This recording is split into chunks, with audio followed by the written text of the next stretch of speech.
Good morning, students. So today we start one more new poetry that is Solitary Reaper, and which was written by William Wordsworth. तो कुछ important points है जो हमें पता होने चाहिए, पहले उन्हें देख लेते हैं. सॉलिटरी रीपर जो है वो विलियम वर्ड्सवर्थ की one of the famous poetry में से एक है. Clear. And it's a ballad. और हमारे जो पोइट है उनका जो बर्थ है वो हुआ था 1770 में. क्लियर. जो कुछ पॉइंट्स है वो हमें पता होने चाहिए. So move forward.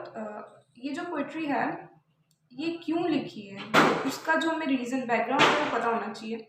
क्यों लिखी है? क्योंकि 1803 अगस्त 1803 में जो हमारे विलियम वर्ड्सवर्थ है वो टूर पे गए थे अपनी सिस्टर के साथ. कहाँ पे? Highlands of Scotland.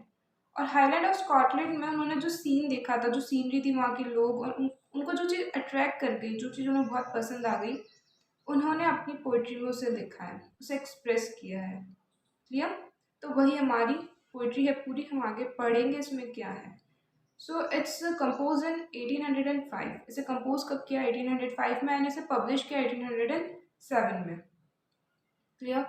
तो होता क्या है, जब हमारे पोइट अपने सिस्टर के साथ हाईलैंड्स पे जाता है, हाईलैंड ऑफ स्कॉटलैंड, तो वहाँ पे क्या होता है, एक लड़की को देखते हैं वो फसल काटते हुए. एक लड़की को फसल काटते हुए देखते हैं फील्ड में. क्लियर. तो वो फसल काटते काटते कुछ गाना भी गाती है, गुनगुनाती है, अकेली गाती भी रहती है. तो उसे देख के उन्हें उसकी लैंग्वेज समझ नहीं आती कि वो क्या गा रही है, किस लैंग्वेज में गा रही है, उन्हें वो क्लियर समझ नहीं आती. बट जो टोन होता है, जो इतनी स्वीट वॉइस होती है, वो उन्हें बहुत पसंद आ जाती है. तो वो क्या करते हैं, कुछ लोग होते हैं उनके साथ, उनको बोलते हैं तुम्हें अगर सुनना है तो यहाँ चुपचाप खड़े होकर सुन सकते हो, नहीं तो बिना डिस्टर्ब किए हुए आगे चलो. तो वो वहाँ खड़ा होकर आराम से सुनता है. और फिर उसके बाद वो बोलता है कि इस लेडी की जो, इस गर्ल की जो वॉइस है, वो तो जो कुकू बर्ड और नाइटिंगेल की जो वॉइस होती है उससे भी बेटर है. मतलब इस गर्ल की वॉइस को उनसे भी मेलोडियस बता दिया, उनसे भी मेलोडियस बता दिया कि इतनी स्वीट है. किससे? कुकू बर्ड और नाइटिंगेल से भी स्वीट है. तो याद रखना कि किससे कंपेयर किया है, किससे भी बेटर बताया. फिर वो बोलते हैं कि थीम का तो मुझे कोई आइडिया नहीं है, बिकॉज उसको लैंग्वेज, पोइट को लैंग्वेज समझ ही नहीं आ रही कि किस लैंग्वेज में गा रही है. तो उन्हें मैटर कैसे पता चलेगा कि ये जो गा रही है वो क्या मैटर है, क्या है. तो वो बस इमेजिन करते हैं, उनकी इमेजिनेशन के बेस पे बताते हैं कि मे बी पॉसिबल कोई पास्ट में एंशियंट कोई वॉर्स वगैरह हुए हो, उसका दुख दर्द बता रही हो, या नॉर्मल जो हम गाते रहते हैं वो गा रही हो, या इसकी फैमिली में कोई प्रॉब्लम हुई हो वो गा रही हो. तो वो अपने इमेजिनेशन के बेस पे इतने कुछ सोचते हैं. ठीक है. और वो बोलते हैं चलो थीम कुछ भी हो, बट जो उसकी वॉइस है वो बहुत ही अच्छी है, बहुत अच्छी आवाज़ है. तो वो उसे सुनते जाते. फिर क्या होता है, तो वो ऐसे थीम्स को इमेजिन करते हैं कि मे बी पॉसिबल ये किसी प्रॉब्लम से रिलेटेड हो सकता है, ये अपने दुख को एक सॉन्ग के थ्रू एक्सप्रेस कर रही है, निकाल रही है. तो वो उसे सुनते हैं. बट वो वॉइस इतनी अच्छी होती है कि वो बस उसे सुनते जाते हैं. और मतलब ऐसी वॉइस थी उस गर्ल की कि उसने डायरेक्ट पोएट के हार्ट पे अटैक किया. मतलब इतनी अच्छी लगी. ठीक है. तो पोएट उसे सुनते जाते हैं. होता क्या है, जब पोएट उसे बिना डिस्टर्ब किए हुए, उसे बिल्कुल डिस्टर्ब नहीं करते और ऊपर चढ़ जाते हैं, पहाड़ों पे चढ़ जाते हैं. लेकिन वो जितना ऊपर जाते जाते हैं वो आवाज़ तो पीछे छूट जाती है. अब आवाज़ तो ऊपर तक आएगी नहीं, वो आवाज़ तो पीछे छूट जाती है.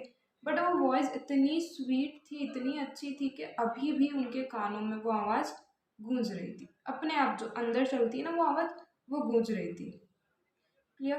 तो वो आगे जाते जाते सुन. और अब वो पोएट बोलते हैं कि इतनी प्यारी आवाज़ थी कि मैं जब भी उस ट्यून के बारे में सोचता हूँ तो मैं अंदर से खुश हो जाता हूँ. बिकॉज वो जो आवाज़ है मुझे फिर याद आ जाती है और मैं अंदर से खुश हो जाता हूँ, मुझे बहुत हैप्पी फील होता है. तो वही जो पूरा उनका जर्नी थी, उनका जो ट्यूर था, उसी को उन्होंने अपनी पोइट्री में एक्सप्रेस किया कि कैसे एक अकेली लड़की फील्ड पे फसल काट रही थी, और काटते काटते अकेले कुछ गुनगुना रही थी, कुछ गाना गा रही थी.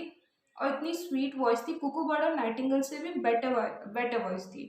बट उन्हें लैंग्वेज का पता नहीं था. दैट्स वाई वो पता नहीं कर सक रहे थे कि उसका मैटर क्या है, किस मैटर पे वो सॉन्ग है, क्या है उस सॉन्ग में, वो उन्हें नहीं पता. बट तो भी वो जो वॉइस थी वो बहुत ही स्वीट थी. क्लियर. तो हमारी ये पोइट्री ये सॉलिटरी रीपर. क्लियर. जो हाईलैंड्स ऑफ स्कॉटलैंड पे वो टूर पे गए थे इन अगस्त 1803. ठीक है. तो इसमें बहुत सी इंपॉर्टेंट चीज़ आए है, पॉइंट्स आए हैं, उन्हें आप नोट कर लेना, बिकॉज मे बी पॉसिबल हमारे कहीं काम आ जाए. ठीक है. तो मैंने लाइन टू लाइन आपको नहीं पढ़ाया है, क्लियर। मैंने आपको जस्ट एन एक्सप्लेनेशन, एक समरी दी है कि इस पूरी पोइट्री में है क्या। तो आई विश आपको क्लियर समझ आ गया। अगर नहीं आया तो कमेंट कर देना, मैं ट्राई करूँगी कि अगर नहीं आया होगा तो मैं वापस एक्सप्लेन कर दूँगी, ठीक है। सो इसमें बस इतना सा है, solitary reaper written by William Wordsworth, clear.